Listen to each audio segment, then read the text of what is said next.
E por conta disso, nós temos aí as grandes linhas de transmissão, os grandes corredores interligando cada região dessa. Nós temos 4 regiões: Sul, região Sudeste, Centro-Oeste, região Norte e região Nordeste do país.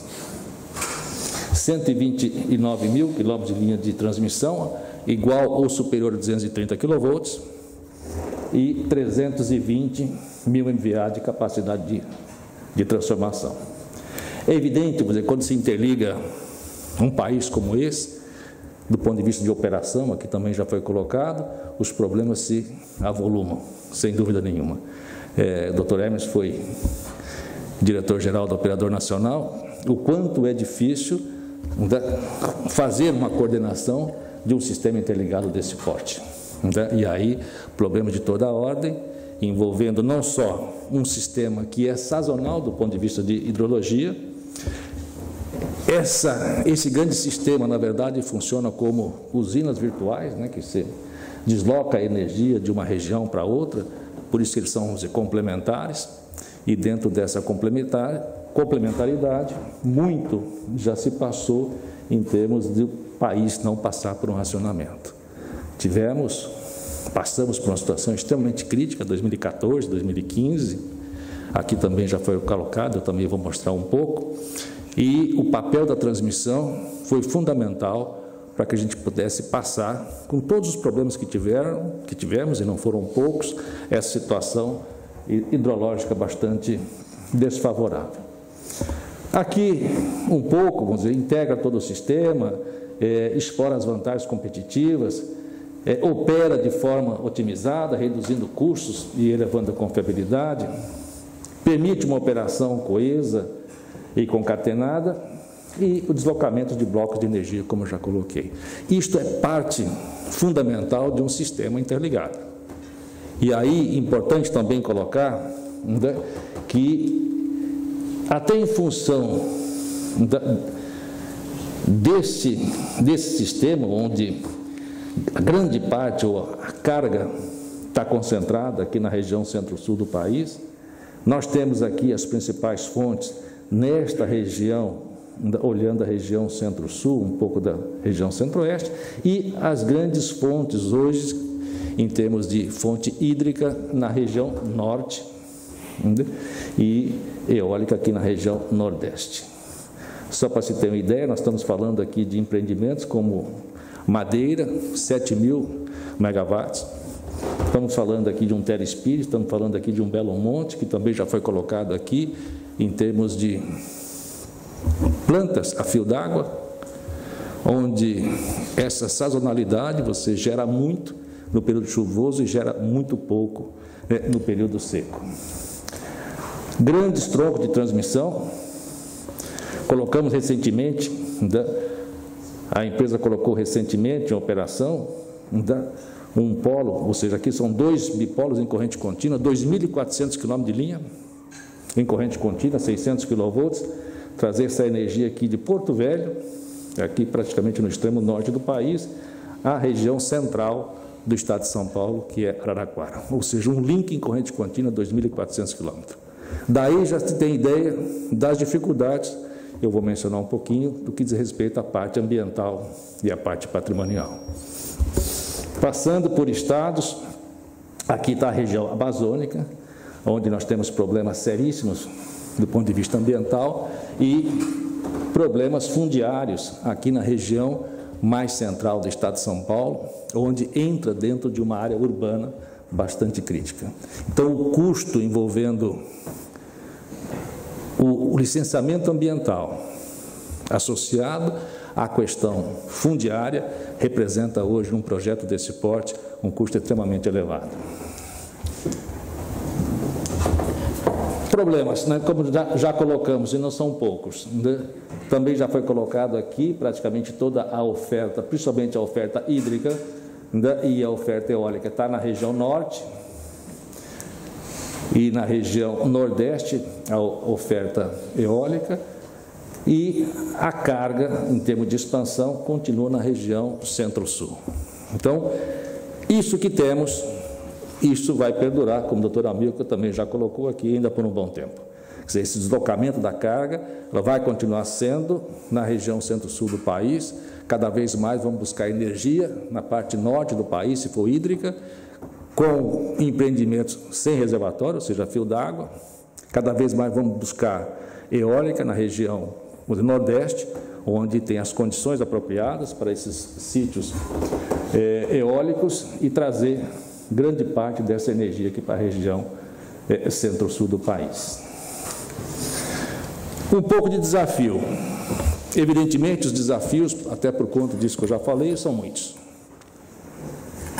Uma situação que foi agravada nos últimos tempos, tivemos aí até um ponto de inflexão em 2012, já também foi comentado, eu comento um pouquinho mais a respeito disso, mas de tudo aquilo que temos, evidentemente, nós temos desafios no ambiente de planejamento, no ambiente de regulação, no ambiente de licitação, ou seja, toda a expansão em termos de transmissão no país se dá através de um leilão público, e por conta disso também temos alguns desafios a serem vencidos.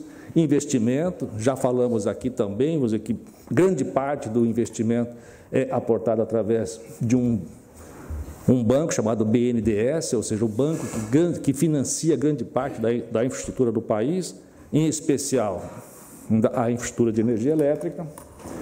Licenciamento ambiental, até por conta também de buscar esta energia na região que, do ponto de vista ambiental, é bastante difícil, bastante complicado, com uma série de restrições, e também com relação à gestão desses contratos de conexão.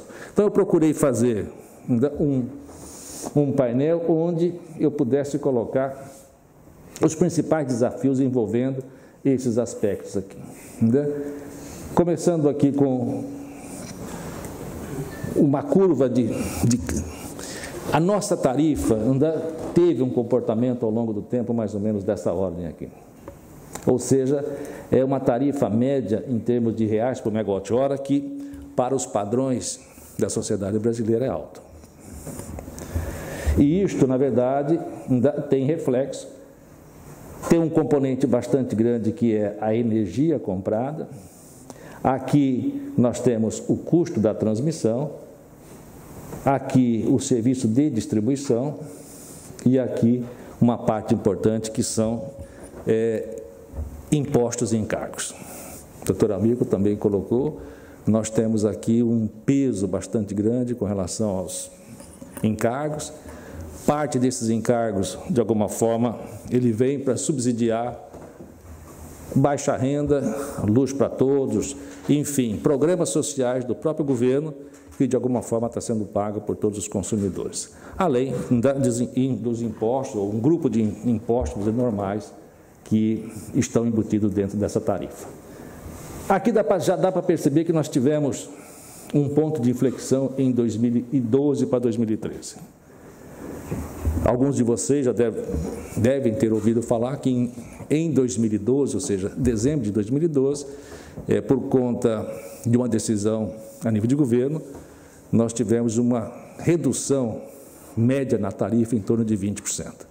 Evidentemente, essa redução ela veio em função de um conjunto de transmissoras e geradoras que teriam os seus contratos de concessão a vencer entre 2015 e 2017. Por conta disso, uma proposta do governo, no sentido de estender esses contratos por mais 30 anos, em troca ou com a prerrogativa de termos uma indenização associada a uma receita de operação e manutenção a partir de 2013. Evidentemente, essa indenização, uma parte dela sabida nesta data, que foi uma indenização pós-maio de 2000, mas uma indenização ainda não sabida por conta que o regulador não tinha esse cálculo, e esse cálculo seria feito a partir de um inventário, em função dos ativos não totalmente depreciados, de maio de 2000 para trás.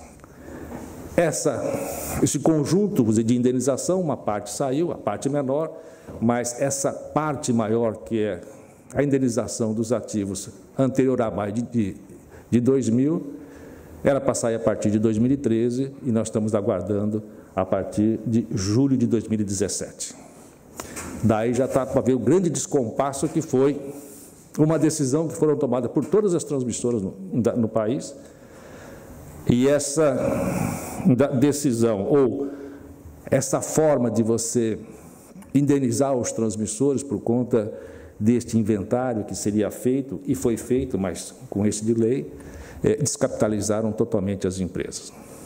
O impacto disso foi uma perda de receita em torno de 70%, porque só ficamos com uma receita de OIM a partir de janeiro de 2013, e essa complementação da indenização, que seria o resultado final dessa decisão, uma parte importante vamos receber a partir de 2017. Isso fez com que, no caso nosso, tá certo? Que sempre fomos um player importante dentro da transmissão do país, participamos até 2012 de todos os leilões públicos, paramos, ou seja, recebemos essa parte menor da indenização, ajustamos a companhia, em função de ajustar os financiamentos, dívida, enfim, e aguardamos e não participamos mais de nenhum leilão até este ano. Os grupos ou as empresas que eventualmente continuaram participando de leilões, que basicamente foram as empresas federais, hoje estão em situação bastante complicada, porque essa indenização maior, que deveria ter saído, não saiu até então.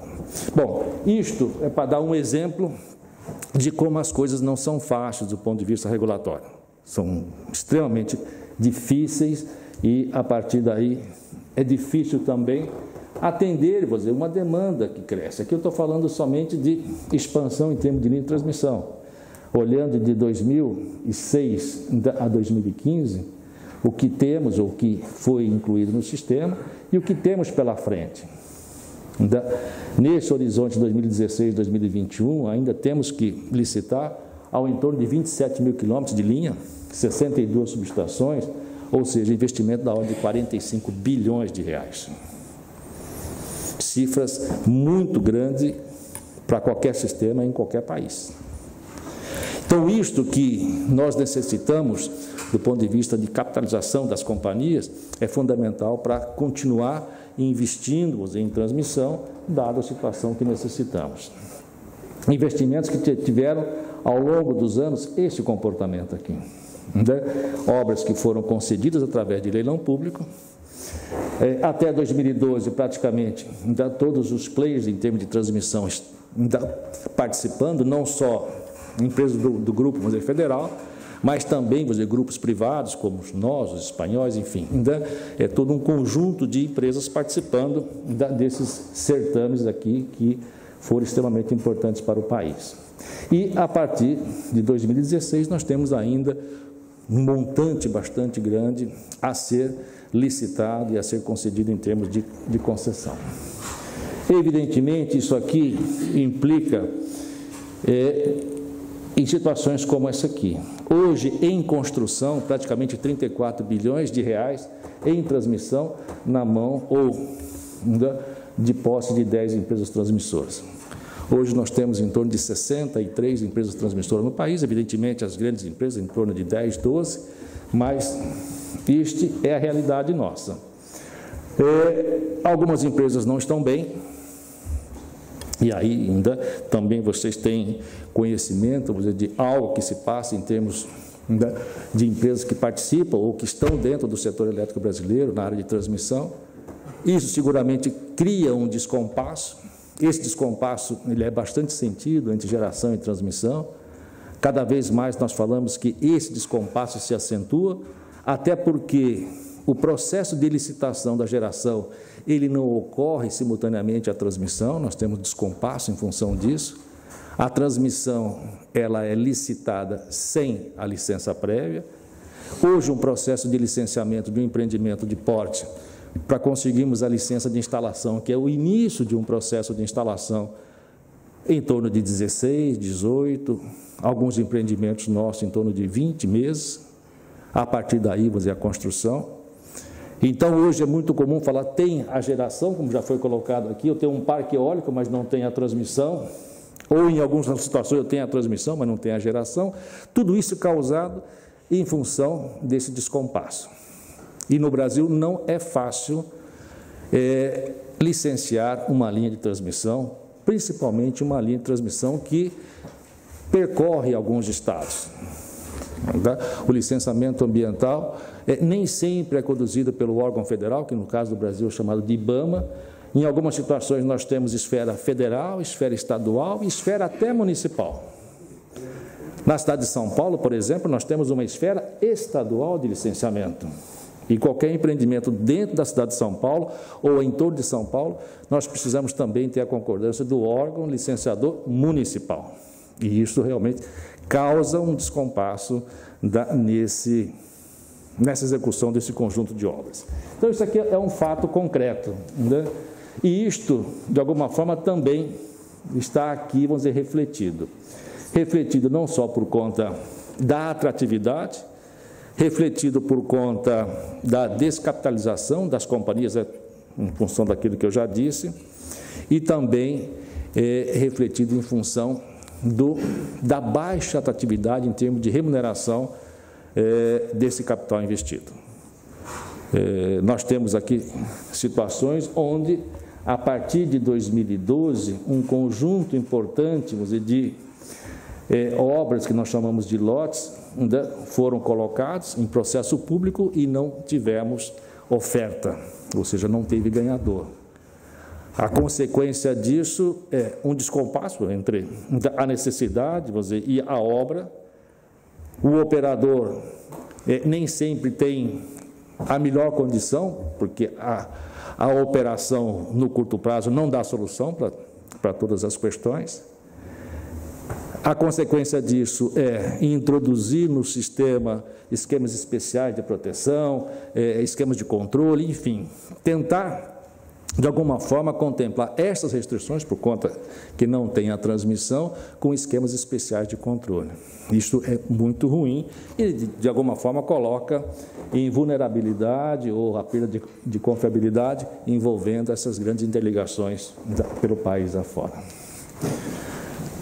Como eu coloquei, muito disso aqui está em função da atratividade, ou seja, a remuneração do capital, que no caso nosso é dada pelo OC, quanto mais baixa, menos atrativo será. Como já colocamos, isto aqui, de alguma forma, tem uma participação importante, no banco financiador, que no caso nosso é o BNDES, mas tem uma parte desse capital que é financiado fora do BNDES. Hoje, o BNDES financia ao entorno de 60%, 70%, ou seja, mais 40%, nós temos que financiar em bancos privados. E quando você não tem uma remuneração adequada, você perde a atratividade, de alguma forma isso aqui vem a comprometer esses leilões. Por que eu pus isso aqui em amarelo? Até em função dessa sequência de obras vazias, o próprio regulador está alterando este WOC, ou seja, a remuneração desse capital, e em 2016 nós já estamos patamares de 9, ou seja, muito próximo daquilo que tínhamos lá em 2004, 2003. E o último leilão que tivemos agora, nós tivemos um sucesso até bastante grande, até por conta dessa situação. Prazo médio de licenciamento, como eu já coloquei, nós temos situações extremamente críticas, ou seja, algo em torno aí de 46, 30, enfim, próximo disso aqui, pelas razões também já colocadas, o próprio órgão licenciador, vamos dizer, ele necessita de um conjunto de certezas que nem sempre você tem para lidar, e a partir daí você tem esse processo que é bastante demorado. Isso faz com que, em termos de linha de transmissão, um atraso médio da ordem de 16 meses e, em termos de subestação, da ordem de 12 meses. Tudo isso leva a situações onde colocamos, sim, em vulnerabilidade parte importante do sistema. Nós temos situações envolvendo, principalmente a área São Paulo, uma concentração de carga bastante grande, onde nós temos um conjunto de esquemas especiais de controle para suportar atrasos desse tipo aqui. É evidente que o relacionamento com os órgãos ambientais nem sempre ele acompanha aquilo que é o nosso desejo, o nosso entendimento. Há um descasamento, como eu já coloquei, entre o horizonte de planejamento, o planejamento que envolve a geração, toda a geração é licitada com licença prévia, toda a transmissão é licitada sem licença prévia.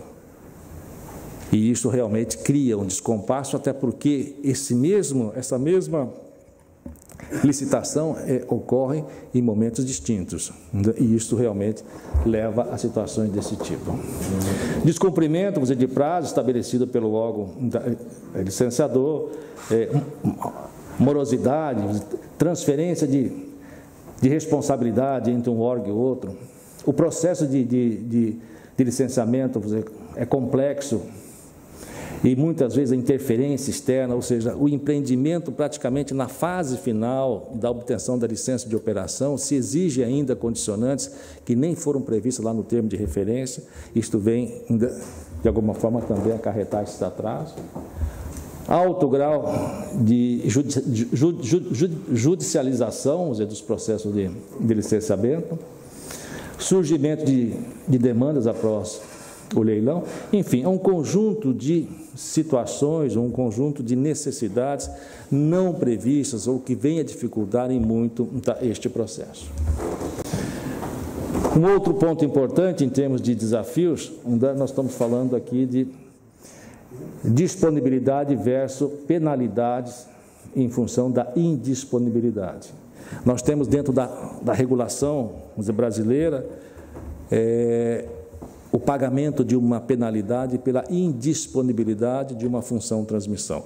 A transmissão, ela é paga, a receita de uma transmissora é paga em função da disponibilidade dessa função transmissão. Ou seja, para 100% de disponibilidade, você tem aquela receita. A partir do instante que você tem uma indisponibilidade, seja ela programada ou não programada, você tem um pagamento que a gente chama de parcela variável. Na programada, ou seja, para cada hora disponível, você paga 10 vezes a indisponibilidade.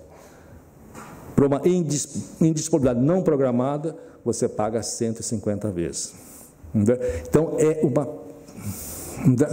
uma multa, uma penalização que nós entendemos muito pesada.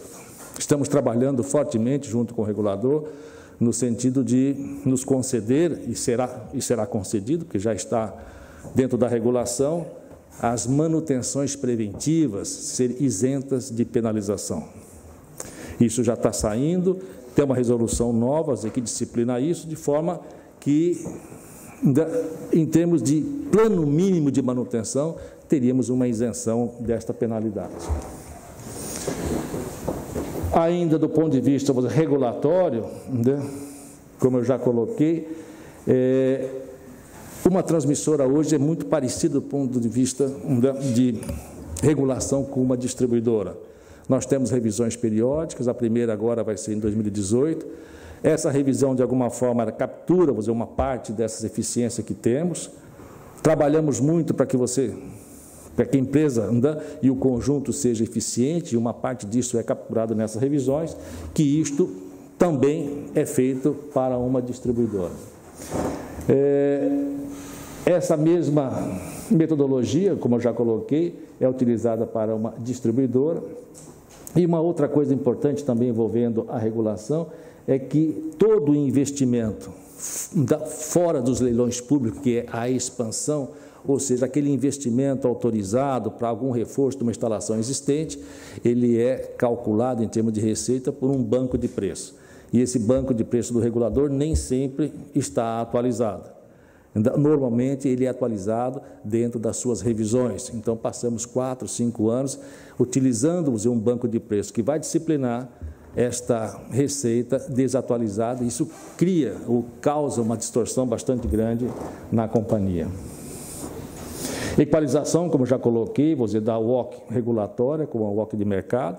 Cada vez mais nós temos que buscar órgãos financiadores no mercado e não no BNDES. O país passa realmente por uma crise e essa crise está fazendo com que cada vez mais o BNDES financia menos, ou parte, vou dizer, menor desse investimento, e temos que buscar isso em termos de mercado. Temos uma obrigação de execução de obras autorizadas, mesmo que temos uma OC que, por um período até a próxima revisão, esteja desatualizada. Entendemos que essas autorizações deveriam seguir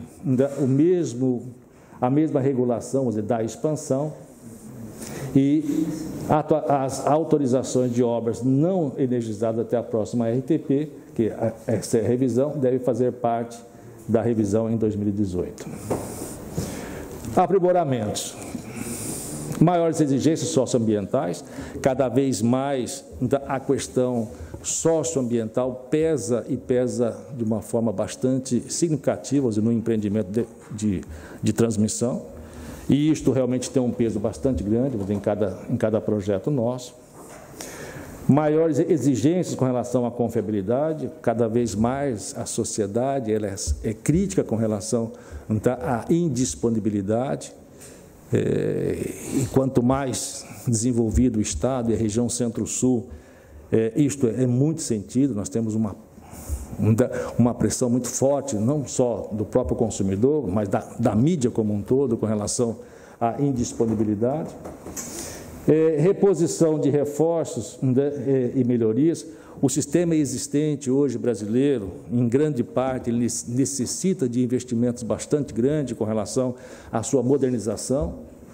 Ao em torno de 50% hoje do sistema interligado nacional ainda são com sistema de controle, sistema de proteção analógico, que temos que ser atualizado, sem dúvida nenhuma, mas precisa ter um incentivo para que isso seja feito, ou seja, tem que ser reconhecido esse investimento em termos de receita.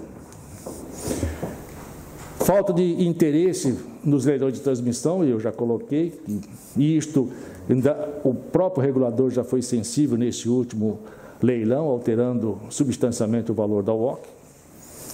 Ainda, com questões regulatórias, a revisão, ou seja, a metodologia para definição dos custos operacionais. Hoje nós temos uma metodologia que ela vai capturar aquilo que você teve da transmissora mais eficiente, ou seja, nessa fronteira da eficiência, onde nós entendemos que deveria ser na média. Revisão desse banco de preço, que vai disciplinar tudo aquilo que temos como reforços e melhorias no sistema existente.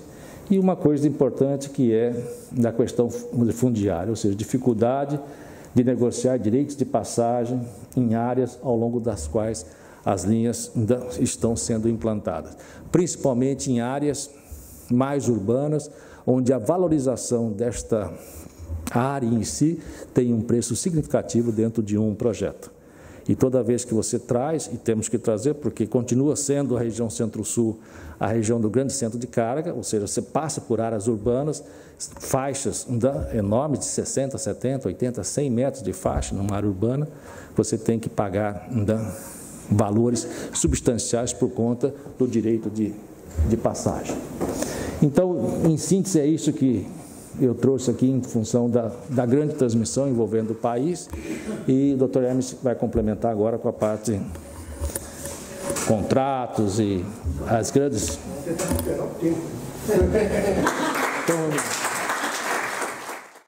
Eu gostaria primeiro de agradecer ao professor Nivaldi, que me indicou para fazer essa apresentação, ao professor Vitor Santos, o convite, e a professora Patrícia, do INESC, a oportunidade de falar um pouco e dizer que todos já falaram de certa forma. Eu fiquei 18 anos no operador, nos 18 primeiros como diretor de planejamento e programação, desde 98, final de 98, e depois 10 anos como diretor geral. E é uma coisa interessante que depois desse tempo todo, quase 30 anos de Eletrobras, e depois que terminou o meu mandato, eu virei um vestibulando. Eu não sabia e não tenho muita certeza ainda do que eu quero fazer, se é que vou fazer alguma coisa por muito tempo. Não é? E aí surgiu o convite do professor Nivaldi para integrar o grupo aí de estudos elétricos da Universidade, do Instituto de Economia da Universidade Federal do Rio de Janeiro. Então, vocês veem que eu estou deixando de exercer atividades, né, executivas, operacionais, para passar a exercer atividades propositivas, não é?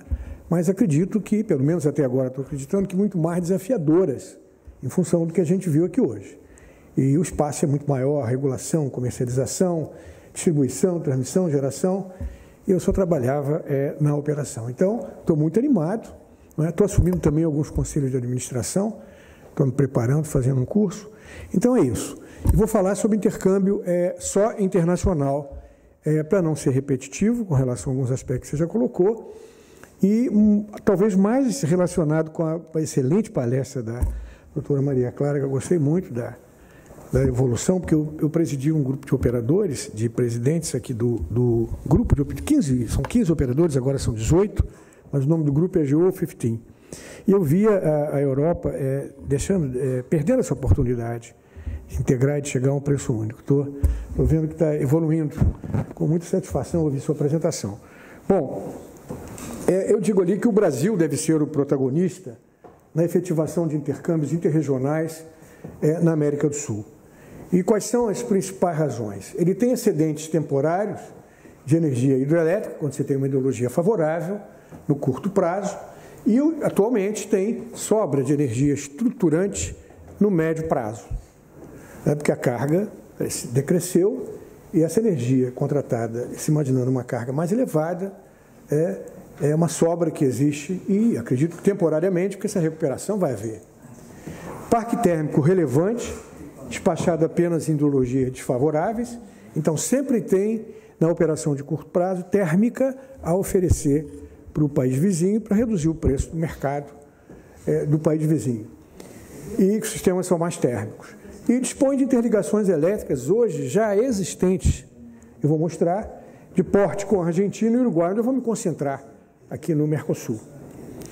O Paraguai você já conhece, a usina de Itaipu, é uma usina binacional, um exemplo de sucesso em todos os sentidos. E vou falar apenas das interligações existentes entre Argentina e Uruguai. Essas são as interligações, tem duas interligações pequenas, no Uruguaiana de 50 megawatts com a Argentina e com o Uruguai Rivera de 72 megawatts. E duas interligações de porte, uma com capacidade de 2.200 megawatts com a Argentina e agora, mais recentemente, entrou esse ano, no meio do primeiro semestre, uma interligação de 500 megawatts com o Uruguai na subestação de Melo. Então, você vê que a gente tem um potencial aí bastante relevante para fazer a integração nessa área aí do Mercosul. Bom, a experiência dos processos já vivenciados conduzem à evolução gradual. Qual é a conclusão que a gente chegou depois de participar desse processo? É que não há ainda uma confiança plena para se fazer essa integração, como se deseja sempre no início. Não, vamos partir logo para a integração plena, que a Europa não chegou ainda. Não existe uma integração de contratos, mas não é uma integração de mercados. Tentando, como a doutora Maria Clara falou, chegar a um preço único, primeiro no mercado de regulação e depois no intercâmbio mesmo, que também não está assim a curto prazo para se efetivar. Imagina que nós não começamos ainda nem com preço e volume na fronteira. Então, essa velocidade de evolução dependerá, isso aqui tudo é ponto de vista meu, não é do GESEL ainda, até porque eu não apresentei isso internamente, esqueci de mencionar. Eu assino embaixo. Então tá bom. Porque eu venho falando sobre isso há muito tempo, você já conhece, né? Dependerá do grau de maturidade e de confiança entre os países. Esse ponto é fundamental. Bom, então, o que eu venho colocando e continuo colocando, porque não mudou praticamente nada desse tempo para cá, é que, primeiro, começar com intercâmbio de oportunidade, depois contratação bilateral, como já existe aqui na Europa há muito tempo, com lastros de energia e integração plena do mercado, se for possível chegar. Esse é um estágio mais complexo, porque exige integração de critérios, de comercialização, de uma série de questões que eu considero, no momento, muito difícil de serem superadas. Não é? Vai demorar um tempo, e é natural que demore, mas precisa se começar. Então, intercâmbio de oportunidade, que a gente chama de integração parcial. Intercâmbios realizados considerando a existência de energia conjuntural, como eu já coloquei, tem de termoelétrica e hidroelétrica, para atendimento à carga adicional do país vizinho na condição de intercâmbio de oportunidade, em condições de preço, volume e interruptível. Ele se oferece na fase de programação ou de planejamento semanal o que se tem de disponibilidade, e aí o país, de comum acordo, e evidentemente para se efetivar, eu vou mostrar depois, mais tarde, que eu sou favorável que se defina entre os países, uma vez que haja a oferta, que haja uma obrigatoriedade, quase uma compulsoriedade de absorver um mínimo, não toda a oferta, mas um percentual dessa oferta, para não ficar dependendo de governantes, mudanças de governantes, cada um impõe o que tem na sua cabeça, você começa, evolui, depois para, e aí tudo volta a anos atrás. Não é? Então, essa obrigatoriedade, através de acordos e memorandos de entendimento, ou até tratados, se for o caso, dependendo do porte desse intercâmbio, para que não haja retorno à situação original. O que se faz hoje? Modalidades existentes. Isso aqui é importante. Hoje se faz vertimento turbinável, assim mesmo não se vende, se acumula. Quando o país lá pode aceitar. Então se acumula, swap, né? Essa energia compensável em emergência, assim mesmo em condições de emergência, quer dizer, o país sofre uma emergência, normalmente na rede de transmissão, aqui e do lado de lá, e quebra, ou disponibilidade de geração térmica em período de ponta, e se vai criar um problema para o país de cortar carga, se faz essa compensação. Então, nós estamos nesse estágio por enquanto. Bom, e aí, característica dessas modalidades existentes: recursos não utilizados para otimização de cada sistema nacional, interruptível a cada período de programação, não requer lastro físico de energia, sistemas são otimizados independentemente um do outro, volume de intercâmbio é definido de comum acordo, preço da exportação com geração térmica é a única que é precificada. É composto pelo preço de energia, custo do transporte, encargos e tributos. Expansão dos sistemas também de forma independente, e não há necessidade de alteração de marcos regulatórios. Então, essa é a primeira parte que eu coloco de necessidade de aperfeiçoamento, de oferta de preço e volume na fronteira, eu considero fundamental. Com aquela capacidade de transmissão, não trabalhar para efetivar intercâmbios, para reduzir os preços dos mercados, a gente não consegue entender. Não é? Porque não afeta nada, não afeta marco regulatório, não afeta planejamento, não afeta operação, nada. Apenas, se nós oferecermos energia hidroelétrica, em que tem como consequência desestoque de água em reservatórios, e nós temos um regulatório de regularização, que o consumidor brasileiro pagou, eu acho que é muito simples. Aí o planejamento, a EPE, junto com o operador, com o Ministério e a ANEEL supervisionando, dimensionar o preço de exportação, que seria o preço da liquidação da diferença no curto prazo, mais uma parcela que computaria a capacidade de regularização dos reservatórios que o consumidor do país, principalmente do Brasil, pagou, mais um risco do desestoque. Isso é uma coisa que se calcula. Esse primeiro aqui é mais complicado, que nunca se pensou nisso, mas esse segundo aqui não é muito complicado, que é o preço do desestoque. Fácil de calcular. Então, eu acho que a evolução para esse estágio, esse aperfeiçoamento, para mim, não é difícil. Basta haver vontade entre os países de se efetivar esse tipo de intercâmbio.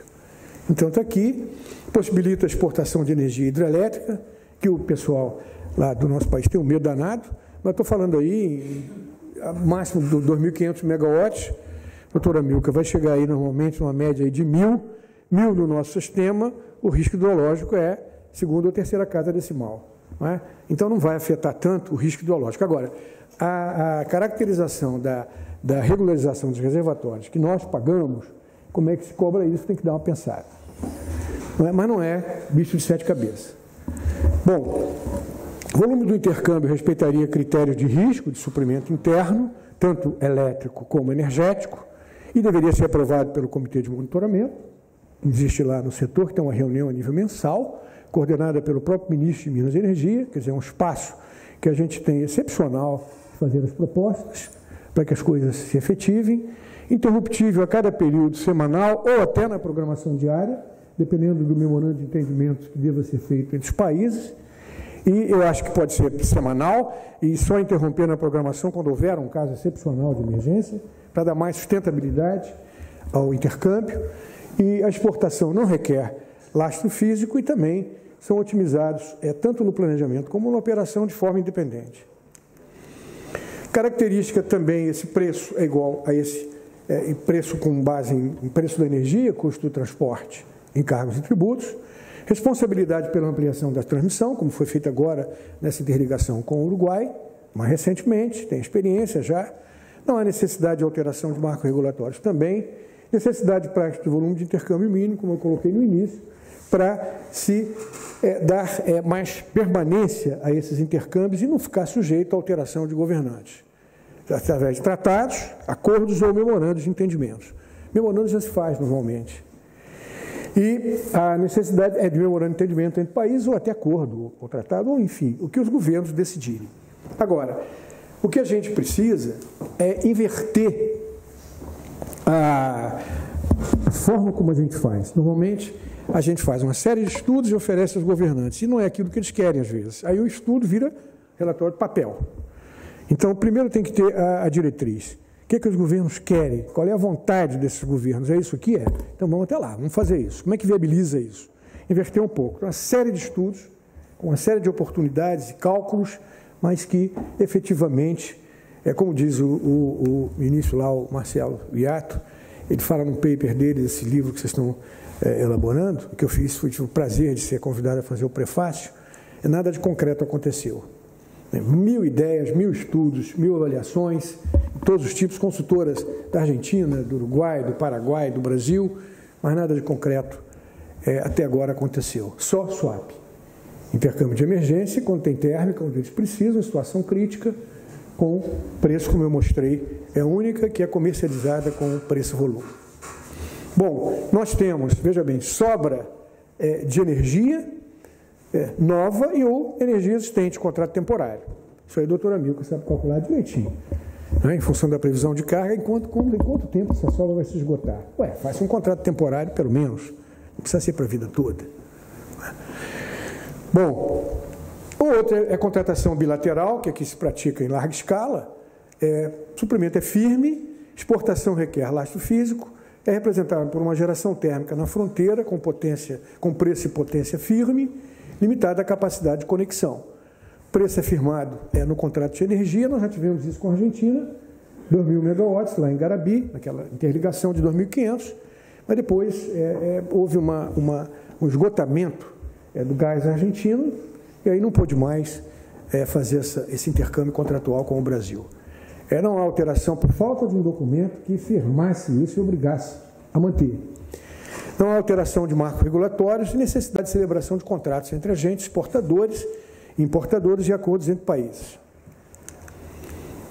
E aí, por fim, que eu acho que está muito distante, porque nós não atingimos nem a primeira modalidade, que é a oportunidade, intercâmbio por oportunidade, que é a integração plena. Essa é mais complicada, como colocou a doutora engenheira Maria Clara, aqui também não se atingiu ainda isso, quer dizer, um preço único, uma plataforma única para colocar as ofertas, está muito mais perto do mercado de regulação do que o mercado de intercâmbio, de integração plena, onde muitas coisas precisam ser acertadas. Aqui eles já têm um órgão que trata disso, mas com certas dificuldades para implementar. Essa considera o acoplamento pleno como a gente tem hoje lá no Brasil entre os submercados. Não é? Não precisa, talvez, tanta integração, mas pelo menos naquilo que afeta a energia, a garantia física dessas energias, critérios similares de avaliação energética e elétrica, no planejamento e na operação.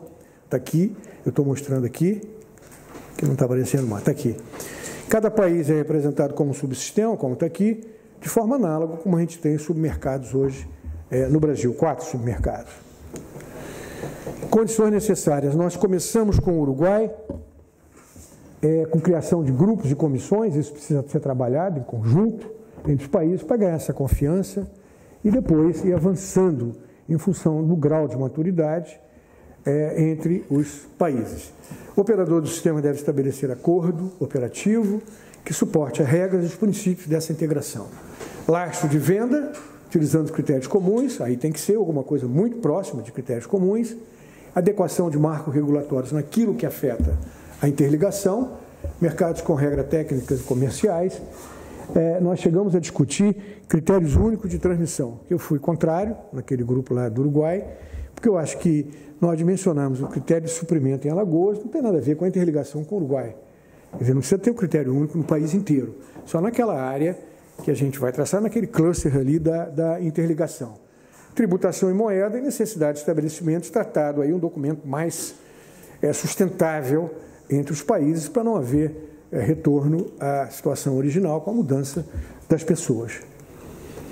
Estudos, quais são os comentários finais? Estudos devem ser desenvolvidos para essas interligações existentes, primeiro, a partir de orientações e diretrizes, como eu coloquei, e depois fazer aquilo exatamente que os governos querem, operacionalizar. Estudos dando resultados, como mostrando a redução de custos, quer dizer, os benefícios, é um jogo de ganha-ganha, não tem perda, para lado nenhum.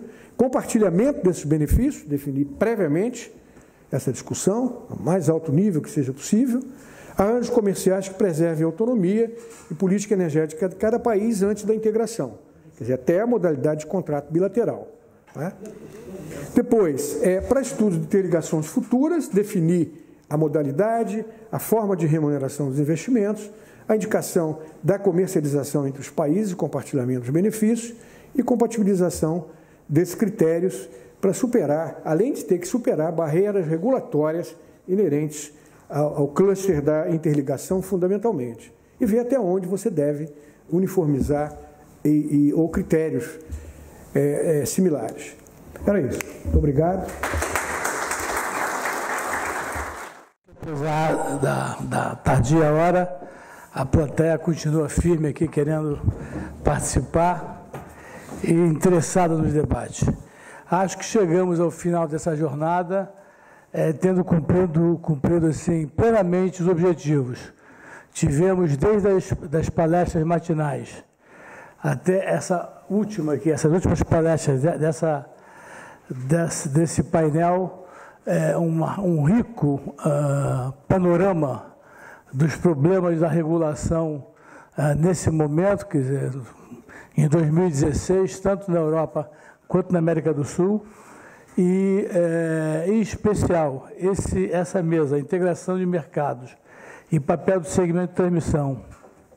Tivemos a excelente exposição da engenheira Maria José Clara, falando sobre a história do acesso universal à rede aqui na Europa, a formação de preços de energia, os diversos produtos que hoje a REN e as redes podem oferecer, chegando inclusive a projetar o papel da rede, que deixa de ser uma simples transportista para também atuar no equilíbrio, na estabilidade dos preços e também na formação de uma reserva primária. Tivemos depois o Dr. Celso falando do ponto de vista do maior transportista brasileiro, de uma visão geral do sistema interligado brasileiro, um dos mais robustos e importantes sistemas interligados do mundo, seja pela carga, pelo tamanho da sua rede e pelo número de consumidores que serve. Também falando sobre desafios da transmissão, seja do ponto de vista da operação como da manutenção. Falou, como não podia deixar de falar, dos problemas que vive um transmissor hoje no Brasil, tanto aquele que já construiu e está operando, como aquele que vai concorrer nas próximas licitações para construir os 25 mil quilômetros que estão aí a licitar daqui até os próximos anos, mas mostrou também os aprimoramentos necessários para que essa rede possa cumprir melhor o seu papel e mostrou a pujança do nosso sistema de transmissão. E, finalmente, tivemos o Hermes, com a sua experiência prática do dia a dia, colocando com base numa infraestrutura já existente no sul do Brasil, quais seriam os caminhos necessários para chegar a uma integração plena, ainda muito distante, que necessita principalmente de confiança entre os atores, para a criação de um ambiente regulatório, institucional, claro e objetivo, para que esse intercâmbio possa se fazer para o bem das comunidades e dos consumidores dos países envolvidos. Acho que foi isso que nós discutimos essa noite, e nessa última mesa, e coloco à disposição, talvez, mais uns 20 minutos, né, se houver disposição, para as perguntas da plateia. E vejo aqui que o Amilcar já tem a primeira pergunta para fazer. Então, é o planejador perguntando ao operador. Obrigado. Não, primeiro eu queria parabenizar a exposição da engenheira Maria Clara. Eu, particularmente, achei muito... Quer dizer, se é que um elogio meu vale de alguma coisa, mas eu quero dizer que eu achei muito, muito interessante. Estava comentando aqui com o Hermes, né, a objetividade, a clareza com que a senhora colocou. E faz uma ligação muito interessante com a intervenção que eu fiz de manhã. Se a gente tem um ponto de referência, o que eu falei, estamos antes do ponto de referência e vocês já estão depois, não é? Mas eu queria fazer uma pergunta. A senhora afirmou que, e eu concordo, que é bom deixar o mercado funcionar, ainda que a gente tenha que ter cuidados, porque nem sempre os mercados sozinhos conseguem resolver todos os problemas. Mas, de uma forma geral, é isso mesmo. E a senhora, numa passagem, disse, e quando mostrou, se não me engano, o preço na França, 800 euros por megawatt-hora, que ali era uma indicação para investimento. Eu fico aqui a pensar se é de fato, porque ali eu tive em 800 e ali era um preço horário, quer dizer, em algumas horas de alguns dias, pode ser que aconteça de novo em janeiro e fevereiro, um preço de 800. Eu, com sinceridade, se eu sou investidor, eu não... Para mim, eu tenho uns picos assim, não sei se é tão bom. Da mesma forma que teve 800, acho que na Alemanha, em alguns momentos, teve preço negativo. É possível também ter o preço negativo. Quer dizer, se 800 é sinal para investimento, o preço negativo devia ser para desinvestimento. Mas, enfim, comentários sobre isso que eu queria ouvir da senhora. E posso fazer já a segunda pergunta, que é mais aqui para a bancada brasileira, não é? Que é o seguinte, vocês falaram, especialmente o Dr. Celso Cerchiari, falou do descompasso que tem entre geração e transmissão. Eu só queria que vocês comentassem, quer dizer, além desse descompasso, dos aspectos que o senhor falou, nós temos, eu sou do tempo que a gente fazia, por exemplo, a usina de Tumbiara, que a Furnas construiu, é uma usina com mais de 2.000 megawatts, que foi construída, no tempo que foi construída, naquela altura, ela ficou pronta no início dos anos 70, foi construída em 4 anos e meio. Na época foi um recorde de tempo, e com um orçamento abaixo do que se tinha. Que coisa tão rara no Brasil que você realiza um orçamento, um investimento abaixo do orçamento, né? Mas, por que eu estou falando isso? Porque hoje a gente está levando, considerando o processo de licenciamento ambiental, se for uma hidrelétrica, 7 anos, às vezes, para botar ela em operação. A transmissão, a gente sempre fez em muito menos tempo que a geração. E hoje, como o senhor mostrou, está levando, só no licenciamento, um tempo enorme. Quando a gente vê que a transmissão está crescendo o tempo, mas a geração, porque eu não faço mais hidrelétrica, mas faço eólicas e faço solar, PCH, num tempo de 2 anos, 3 anos, solar faz em 1 ano e pouco. Quer dizer, se estava difícil fazer essa, só que vocês comentassem isso, como é que eu faço uma geração indicativa, com uma transmissão determinativa, né? Como é que eu só estou achando que esse descompasso infelizmente, é um problema difícil de resolver. Desculpa aí se eu estendi demais. Obrigado. Deixa eu fazer uma pergunta aqui só para eu gostei muito, eu reitero as palavras de reforço.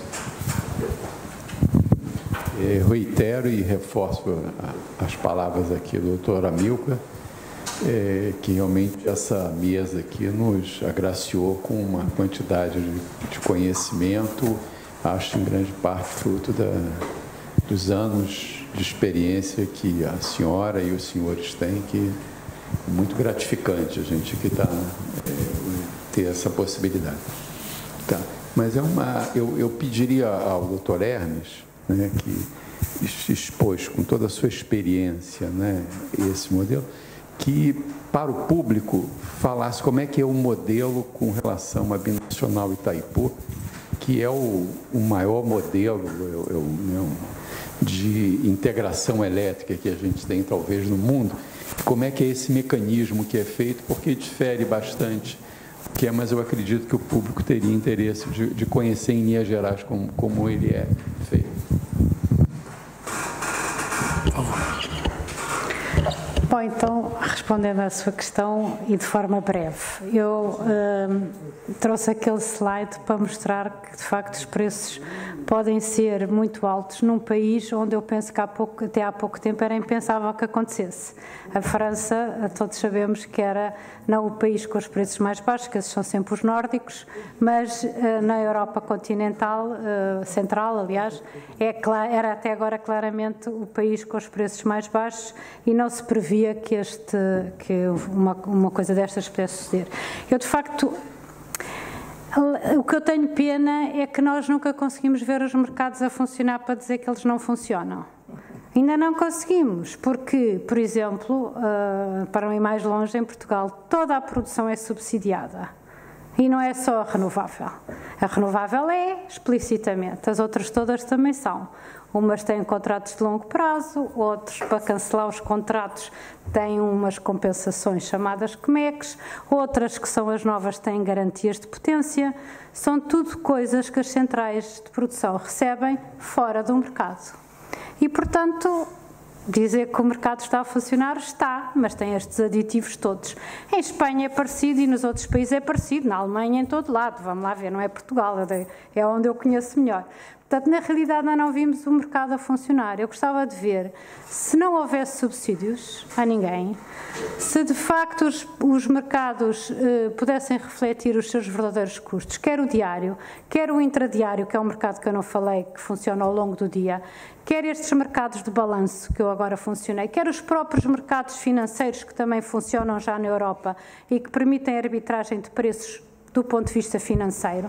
Eu posso, por exemplo, comprar energia elétrica em Portugal assegurando que o meu preço vai ser igual ao espanhol, mesmo que seja diferente em algumas horas. Para isso compro um contrato financeiro, existem, funcionam, estão no mercado. Se deixarmos os mercados funcionar, eu tendo a acreditar que eles funcionam, mas a verdade é que nunca os deixamos funcionar. E, portanto, os preços, estes que vemos aqui, 30 euros, 45, 50, não são verdadeiros. Não é isso que os produtores recebem em parte nenhuma da Europa. E é só isso. E, portanto, aquilo foi só para demonstrar que há picos, às vezes, nos preços. E há, quer para um lado, quer para o outro. Obrigado. Amilcar, eu sempre falo assim, construir não é o problema. Nós construímos, você sabe, 2.400 quilômetros de linha, 6 estados, em 13 meses. Demoramos 13 meses, demoramos 24 meses para licenciar. Então, o problema não é a construção em si que está sobre o seu domínio. Você tem estrutura, você coloca recursos e você constrói. O problema é ter as condições para iniciar a implementação. E essas condições nem sempre você não tem o domínio dela. Você não tem o domínio com relação ao licenciamento, você não tem domínio com relação à questão patrimonial, ou seja, a questão fundiária. Muito disso passa por ações da própria justiça, você tem reserva indígena, você tem ONGs, você tem área de preservação, enfim. Dependendo do empreendimento, é certo que você terá problemas com relação à questão ambiental e à questão fundiária, sem dúvida nenhuma. O que nós temos que ter, e isto então, foi uma mudança importante desse último leilão, foi extensão de prazo, ou seja, programado antecipadamente aquilo que você tinha como 36 meses para construir, hoje você tem em termos de 48 a 60 meses, dependendo do empreendimento e dependendo daquilo que está sendo licitado. Esse é um ponto. E o outro ponto importante são os termos de referência. Muitas vezes você tem a licença de instalação, mas você não tem a licença para fazer supressão de vegetação. Se você não tem a licença para suprimir, você não pode iniciar. Né? E coisas desse tipo se modificam ao longo do processo. Eu sempre dou o exemplo do Madeiro, numa linha de 2.400 quilômetros, 5.200 torres, onde nós tivemos que mudar quase 1.000 torres durante o processo, de torre estaiada para autoportante. Então, isso fica muito difícil, porque você sai de um projeto e você fez o bid em função desse projeto, e aí você desestrutura tudo e tem que recomeçar toda uma atividade de novo. Então, o problema não é a construção em si. E isso está sendo, e foi, nesse último leilão, ajustado de forma que você pudesse ter um planejamento melhor envolvendo essas questões todas. Bom, só complementando, você fez perguntas assim, fundamentais. A primeira delas é com relação ao tipo de fonte, em função do tempo de maturação da obra, né, do investimento. Uma eólica, você constrói hoje em 2 anos e meio, né, às vezes até menos, e se você deixar a transmissão para depois, como era antes, nós ficamos com um monte de eólicas penduradas, e aí a EPE resolveu, isso eu estou dizendo porque eu não participei ali, mas acompanhei, a EPE resolveu fazer o seguinte, olha, eu sei onde tem vento, o potencial está aqui, então antecipou em várias regiões do país, quer dizer, onde tem vento, no Nordeste e no Sul principalmente, no Nordeste de maior escala, antecipou a transmissão, sabendo desse problema de construção. Uma outra coisa que precisa também ser resolvida, que eu acho que nós criamos um grupo, você participou, ou participou, não estava nas reuniões principais, mas estava acompanhando tudo isso, e algumas eu sei que você participou, que eu me lembro, criamos um grupo, em função de colocações que a gente fazia desse tipo que você fez aqui, na reunião do Comitê de Monitoramento, para resolver todo esse problema da transmissão. Não andou. Era coordenado pelo próprio Ministério, não andou. E tem uma outra coisa fundamental, além desses problemas que o poder concedente tem que, se não resolver, entrar para resolver, porque a questão não é técnica, nem financeira, nem nada, a questão às vezes é política, institucional.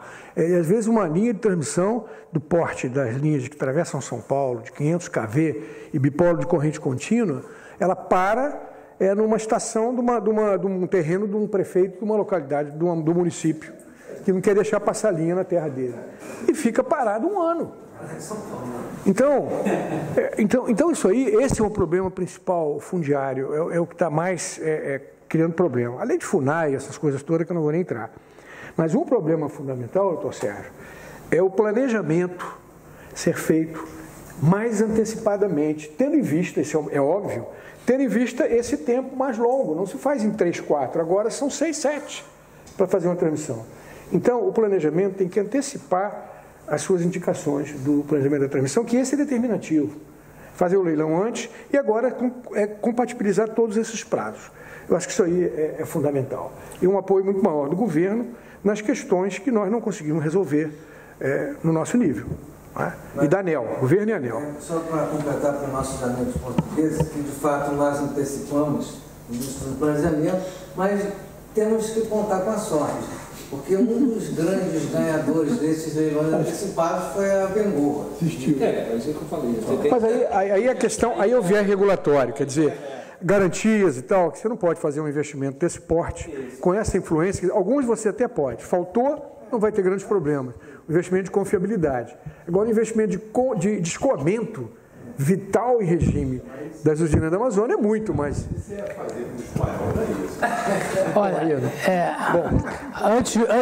antes de pedir para o doutor Hermes responder a pergunta, quer dizer, a sugestão do professor Nivaldo sobre Itaipu e dar a resposta, eu quero dar um pitaco também sobre essa questão para os nossos colegas portugueses, que é a seguinte questão. Em 2002, o Brasil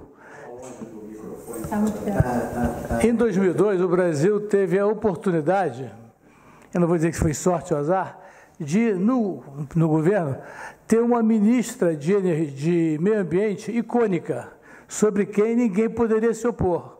E essa ministra criou, nos órgãos ambientais, regras, eu não diria intransponíveis, mas bastante difíceis de se transpor, inclusive proibindo a criação das hidrelétricas com reservatórios plurianuais. Para vocês terem uma ideia, hoje 1 metro quadrado de energia, de terra não alagada em Belo Monte custa mais caro do que 1 metro quadrado numa penthouse no Central Park. Então, é uma coisa um pouco desequilibrada do ponto de vista econômico.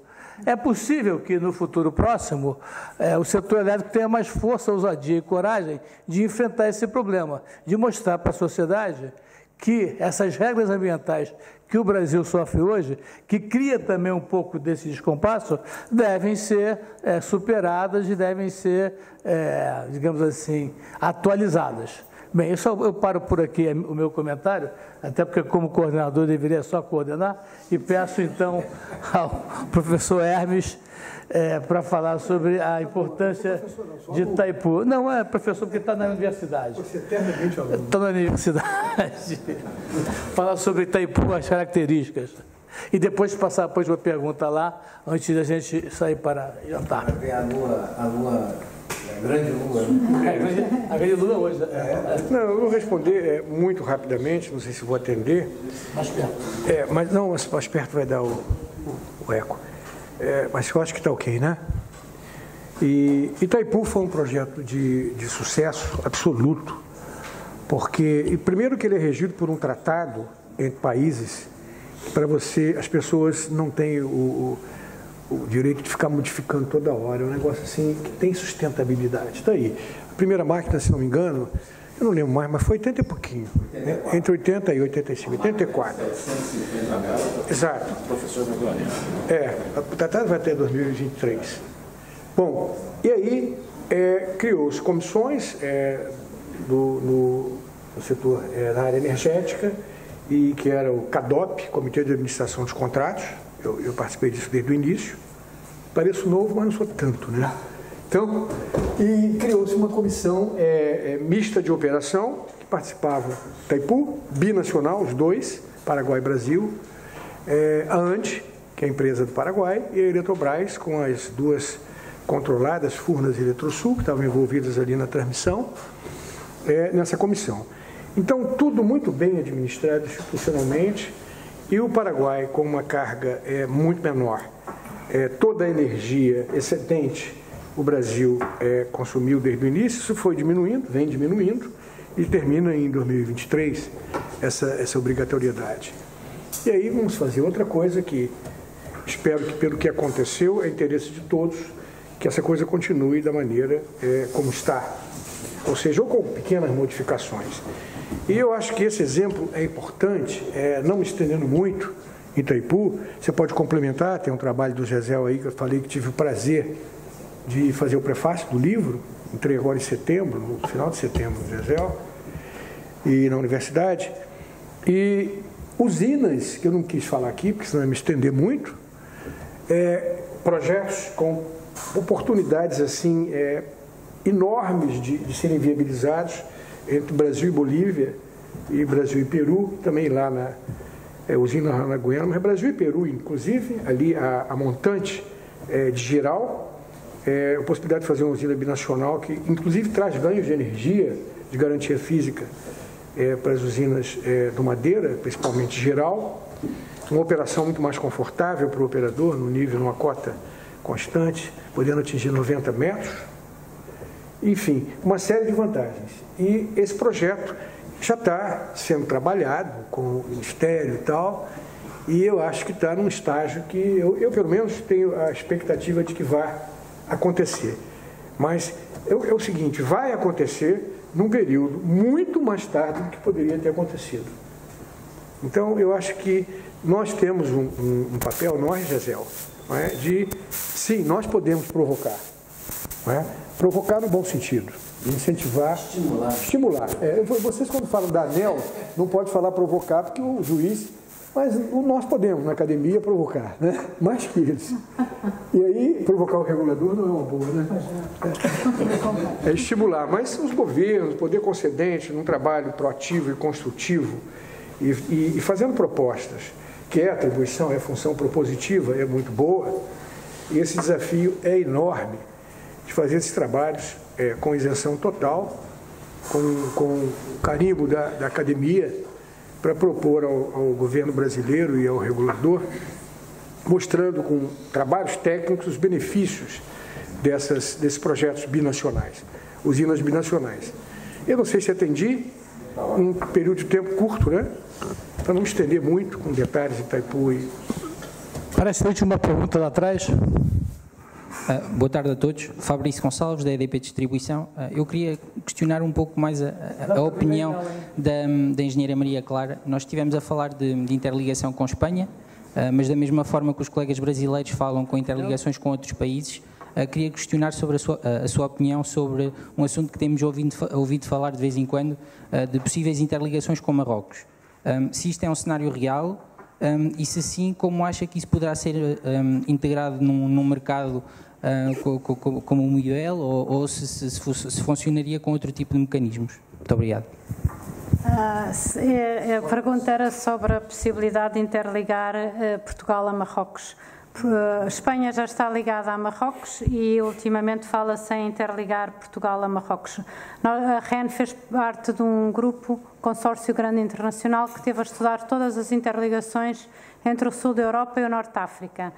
E, de facto, a interligação Portugal-Marrocos é altamente interessante, porque, ao contrário do que até se pensava inicialmente, que iria permitir trazer energia solar do norte da África para a Europa, aquilo que se prova rapidamente é que nos primeiros 20 anos é a Península Ibérica que exporta para Marrocos, que está com um crescimento de 7% ao ano e que está por eletrificar. E nós temos grandes excedentes, quer de renováveis, quer de centrais a gás, em Espanha algumas paradas, como sabem, e as nossas com uma utilização muito baixa.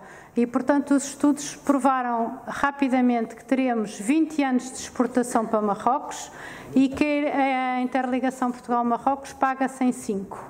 E, portanto, eu espero que haja um grande entendimento entre governos, porque estas interligações passam por entendimentos políticos e que permita, de facto, que essa interligação se venha a construir. Era essa a sua questão, não sei se perguntou mais alguma coisa.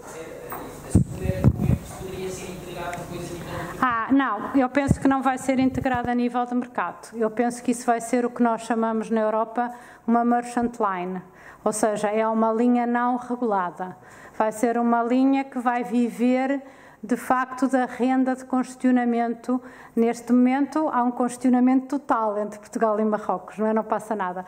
Depois continuará a haver algum congestionamento e essa linha vai viver dessa renda de congestionamento, seja ela proveniente de contratos de longo prazo, o que se vierem a fazer, etc. Está por definir, mas à partida eu diria que era não regulada. Eu que não posso perder a oportunidade, posso fazer uma pergunta para ela? Doutora Maria Clara, olha só, quando eu estava no operador, e não é por ter saído que a preocupação diminui, não é? Eu estava preocupado porque nós estávamos inserindo um volume muito grande de eólica na matriz, em função do que o Amilcar mostrou, e a senhora mostrou das rampas e tal, na hora que o vento não existe. Eu queria saber o seguinte, nessa inserção de eólica na matriz portuguesa, com relação à fase anterior, eu estava muito preocupado, porque eu estava dizendo, e continuo preocupado, com o fato de nós não estarmos estudando o incremental de reserva de potência que tem que se ter quando se insere eólica, essas intermitentes, na matriz. Então, em Portugal, em função dessa experiência, como foi o incremental de reserva de potência que teve que ser colocado no sistema com relação à carga, com a inserção da geração eólica? O que eu lhe posso dizer é, neste momento, Portugal tem 18 gigawatts instalados, a ponta é 9. Está dito? É essa a diferença. Mas tem uma rock que está precisando, né? Então, assegurado que a lua nova está nos esperando e que não faltará luz em Marrakech nos próximos 20 anos, eu dou por encerrada essa reunião, agradecendo a todos.